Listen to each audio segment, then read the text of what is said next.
ॐ अज्ञानतिमिरान्धस्य ज्ञानञ्जनशलाकया चक्षुरुन्मिलितं येन तस्मै श्रीगुरुवे नमः। हरे कृष्णा।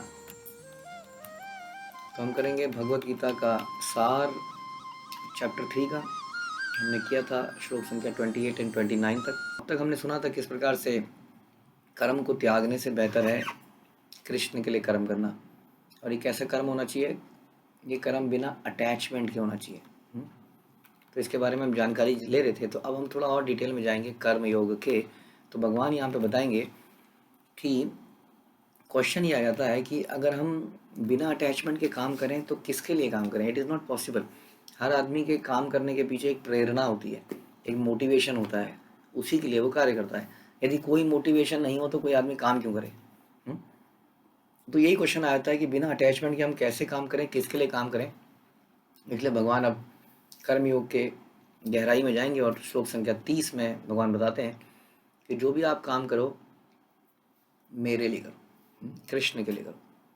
तो इस प्रकार हमारा भी मोटिवेशन है, हमारी भी अटैचमेंट है, बट वो कृष्ण के लिए है। अक्सर लोग खुद के लिए काम करते हैं या किसी संबंधी के लिए काम करते हैं, लेकिन वो सब टेम्परेरी रिलेशन है। खुद का मतलब ये शरीर भी टेम्परेरी है, इटर्नल है हमारे रिश्ता कृष्ण के साथ। तो यदि हम उस रिश्ते के अंतर्गत कुछ करते हैं तो उसका हमें इटर्नल लाभ मिलता है। नहीं तो हम कुछ करते हैं जो कि वेस्ट चला जाता है, क्योंकि रिश्ते भी टेम्परेरी हैं, शरीर भी टेम्परेरी। तो भगवान कहते हैं कुछ भी करिए, आप मुझे मेरे को ऑफर करते हुए करिए, मेरे पर डिपेंड होते हुए करिए, बिना किसी अपनी पर्सनल इच्छा की कीजिए, शारीरिक इच्छा के, बिना किसी प्रोप्राइटरशिप के, मतलब अधिकार जमा के किसी वस्तु पर कि ये मैंने किया है तो ये मेरा है, या मैंने काम किया है तो इसका जो फल है वो मेरा है। जैसे मैंने माना नौकरी करी है 1 महीना, तो उसका जो सैलरी है वो मेरी है। ये जो घर बनाया है ये मैंने बनाया तो मेरा है। इस तरह की थिंकिंग हमारी आ जाती है। तो यहाँ बता रहे हैं ये सोचिए कि हर चीज़ कृष्ण के लिए है, कृष्ण की ही प्रसन्नता के लिए है। आप कहेंगे इसके मतलब मैं तो फिर मेरे पास बचेगा ही क्या। ऐसा नहीं है, बिल्कुल भी कोई प्रॉब्लम नहीं आएगी। यदि आप कृष्ण के लिए करेंगे आपके पास सब कुछ रहेगा और जीवन में प्रसन्नताएँ बढ़ जाएंगी।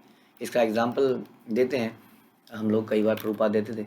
एक कैशियर है एक बैंक में, जब कैश की काउंटिंग करता है तो वो किसके लिए करता है काउंटिंग, बैंक के लिए करता है।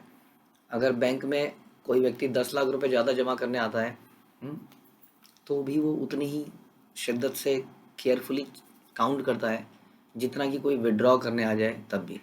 ऐसा नहीं है कि विड्रॉ करने वाले को 2-4 गालियाँ देता है पहले, है ना, फिर उसको भगाता है। उसके लिए बैंक में पैसा आना और जाना बराबर है, उसकी ड्यूटी है उसको काउंट करना।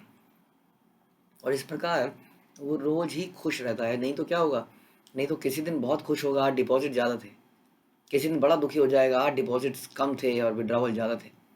उसी तरह से हम जीवन में बड़े खुश हो जाएंगे जिस दिन दुख ज़्यादा, सुख ज़्यादा थे, अगले दिन दुख ज़्यादा हो जाएंगे तो दुखी हो जाएंगे।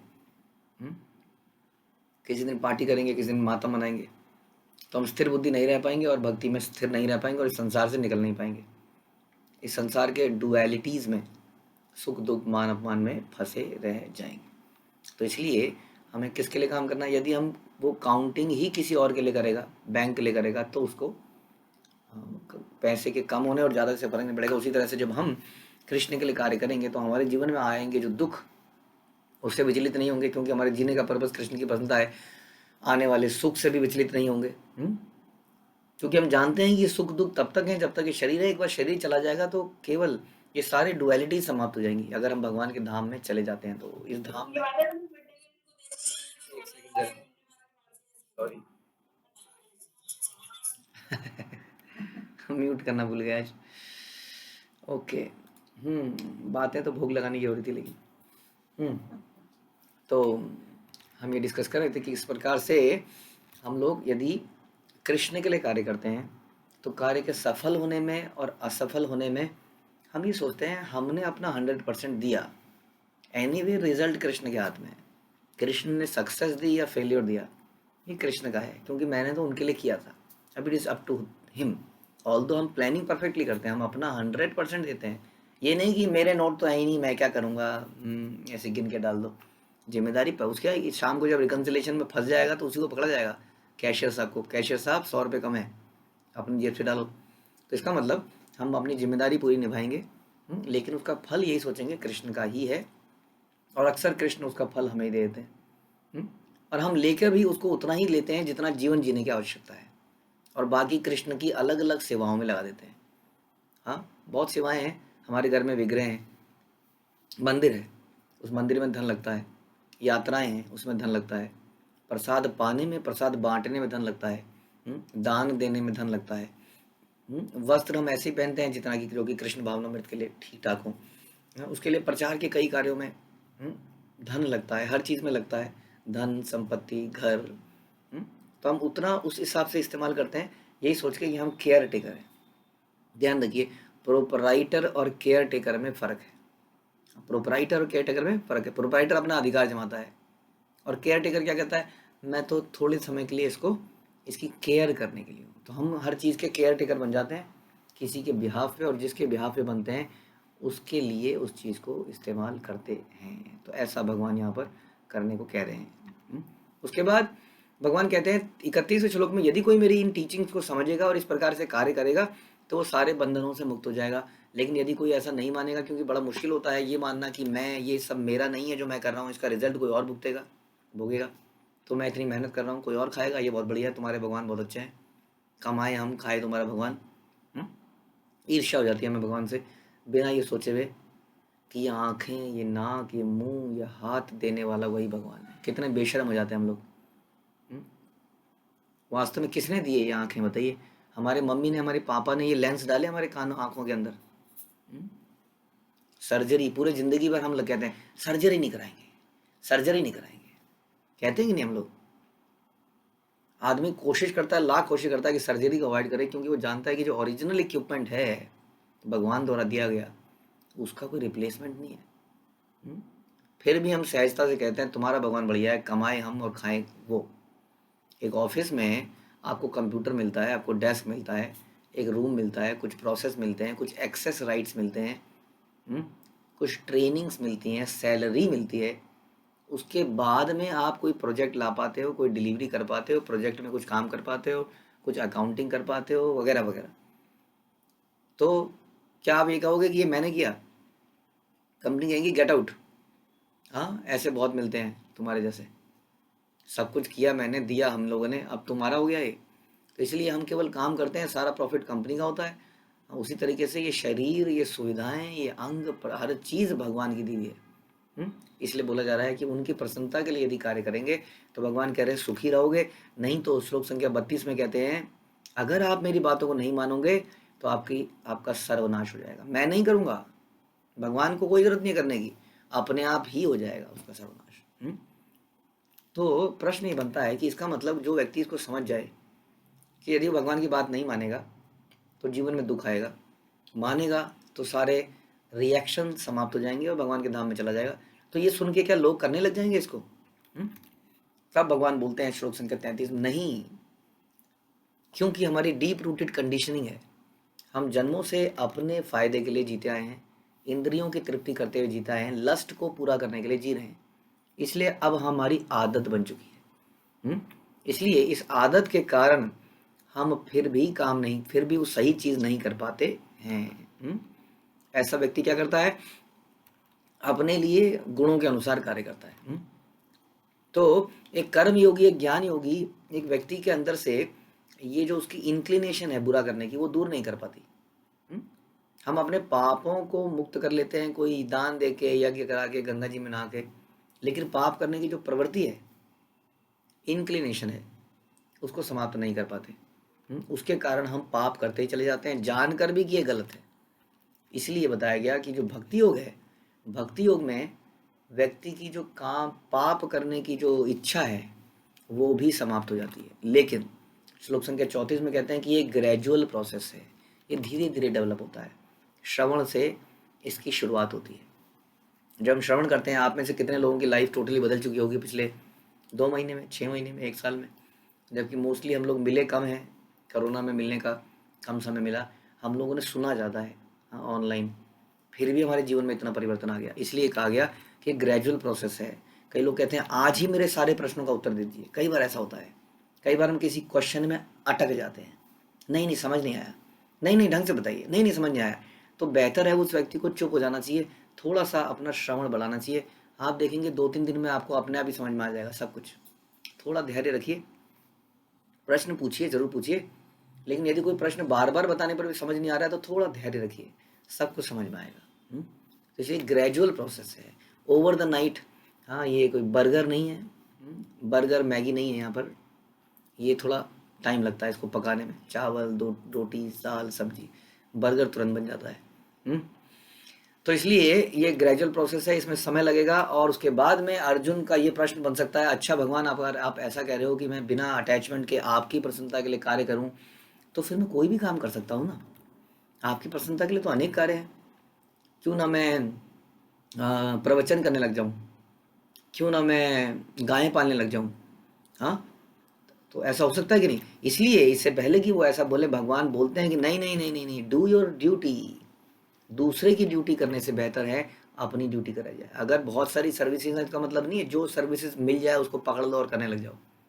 हाँ, ऐसा हम कई बार चर्चा करते हैं कि प्रचार का, ये जो प्रवचन का देने का कार्य तो बहुत बढ़िया है, कोई क्या कहे जी मंदिर का पुजारी बनने का काम बहुत बढ़िया है, सबको किसी का कार्य अच्छा लगेगा, अपनी अपनी सेवा छोड़ के चले जाएंगे। तो यहाँ पर बताया गया, हे अर्जुन, आप क्षत्रिय हैं, क्षत्रिय होने के नाते आपके कुछ कर्तव्य हैं, युद्ध लड़ना आपका कर्तव्य है, युद्ध छोड़ के भाग के आपको ब्राह्मण बनना शोभा नहीं देता, क्योंकि आप ब्राह्मण नहीं हैं। इसलिए हर व्यक्ति को अपने प्रेस्क्राइब्ड काम करने चाहिए। अब आज के डेट में तो वैसे तो वर्णाश्रम समाप्त हो चुका है, तो हमारे लिए बेस्ट इसका आंसर होगा कि अपने गुरु द्वारा बताई गई चीज़ के अनुसार कार्य करना, वही करना है, किसी दूसरे का काम नहीं करना। ठीक है, यानी कि बिना अटैचमेंट के कृष्ण की प्रसन्नता के लिए भी वही कार्य करना है जो गुरु द्वारा बताया गया। और गुरु जो है गूगल में नहीं मिलता है, यूट्यूब में नहीं मिलता है, वो एक व्यक्ति है। हम तो कहते हैं कृष्ण भी एक व्यक्ति है, तो गुरु व्यक्ति कैसे नहीं है?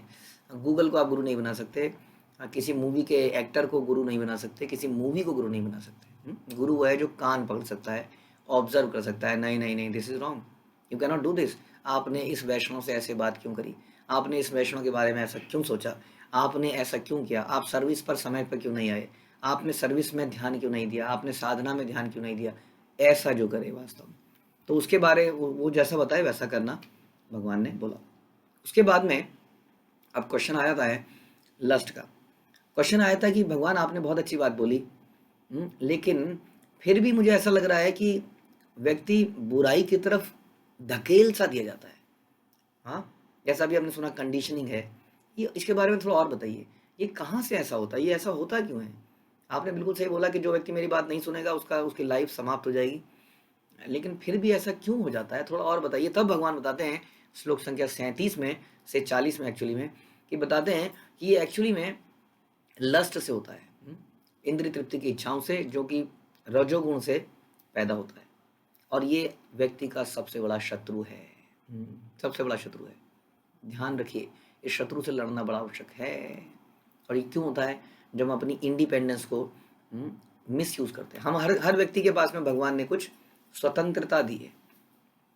इस जूम के क्लास को अटेंड करना है कि नहीं करना है, या आप स्वतंत्र हैं। देश के प्रधानमंत्री ने आपको फोर्स नहीं किया है कि सुनना ही सुनना है, आप स्वतंत्र हैं। आप ये सुनिए या टीवी चैनल सुनिए, आप, ये आपकी स्वतंत्रता है। आप कहीं घूमने चले जाइए, आपकी स्वतंत्रता है।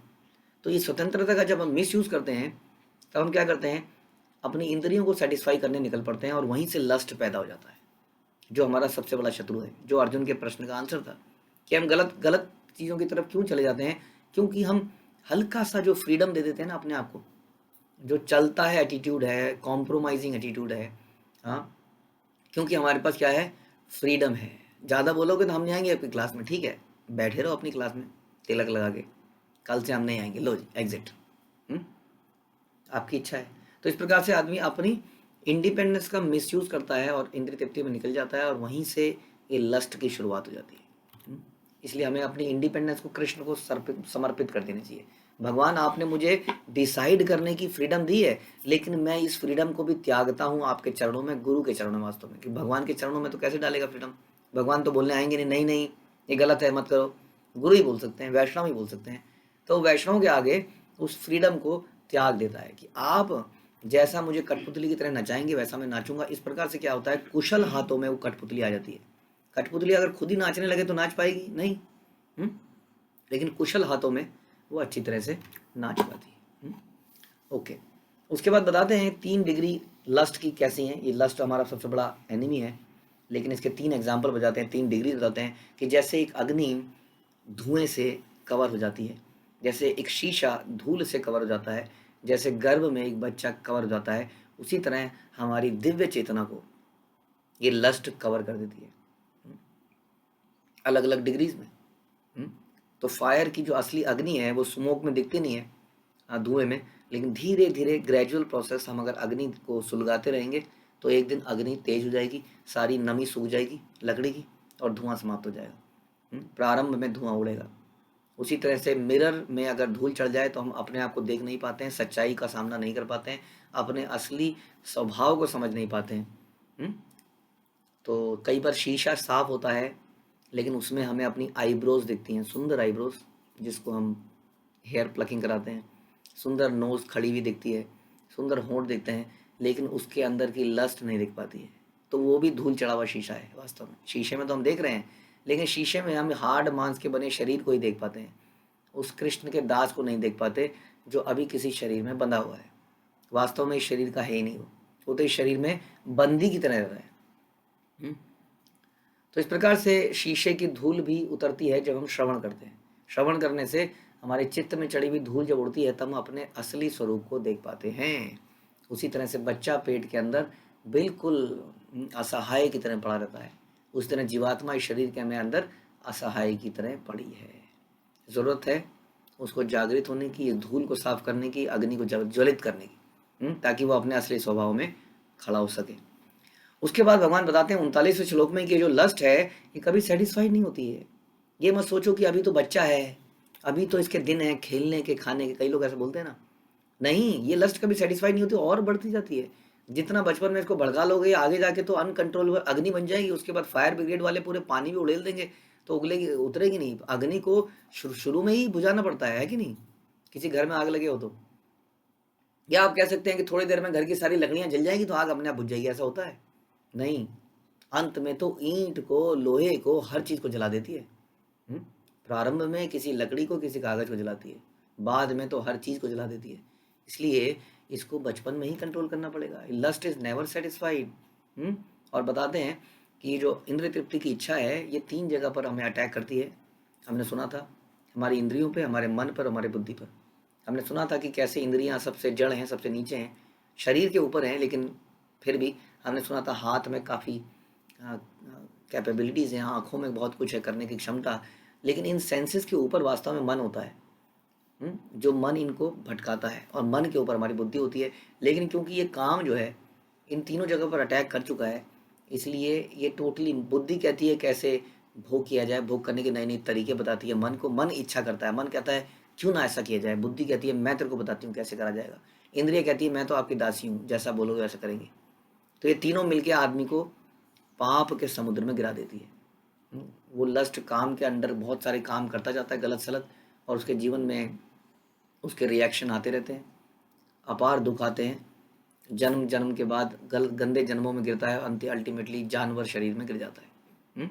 तो ये 3 लोकेशन है। अब इन लोकेशन को कंट्रोल कैसे किया जाए, तो क्वेश्चन ये आता है कि 2 तरीके से। पहले तो सेंसेस को रेगुलेट करके, जो कि ईजी प्रोसेस है, लेकिन ज़्यादा दिन तक नहीं कर सकते सेंसेस को रेगुलेट करके, क्योंकि सेंसेस सबसे नीचे की लेवल की है ना, आसान है रेगुलेट करना।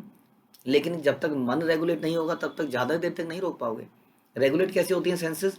नियमों के द्वारा। जब हम बोलते हैं हम भगवान को ऑफर करा वही खाएंगे, तो रेगुलेट हो गया, आपकी टंग रेगुलेट हो गई। जब हम बोलते हैं कि हम कृष्ण के बारे में ही चर्चा करेंगे, तो वाणी रेगुलेट हो गई। जब हम बोलते हैं कि इस प्रकार से नहा धो के भगवान को प्रणाम करेंगे, तो है ना, तो शरीर में हम बोलते हैं एकादशी व्रत रखेंगे, हम बोलते हैं 16 माला का जाप करेंगे। इस प्रकार से सेंसेस रेगुलेट हो जाती हैं, और इसी भक्ति के प्रोसेस से धीरे धीरे मन भी रेगुलेट होने लगता है। इसलिए मन को भगवान के श्रवण कीर्तन में लगाया जाए, और इंद्रियों को कुछ रेगुलेशन में रखा जाए, कुछ नियम रखे जाएं, कुछ प्रतिज्ञाएं ली जाएं, हाँ, गुरु के अंडर में। तो ये दोनों प्रोसेस जब हम करेंगे, यानी कि यम और नियम, तो क्या होगा, ये इंद्रियां और मन और बुद्धि पर ये जो काम का अटैक है वो समाप्त हो जाएगा, ये दुश्मन मारा जाएगा, हम अपने असली स्वभाव में आ जाएंगे, नित्य कृष्णदास, और हमारा जीवन प्रसन्न चित्त हो जाएगा। हाँ, क्योंकि हमारे जीवन में दुख आते हैं हमारे कर्मों के रिएक्शन की वजह से।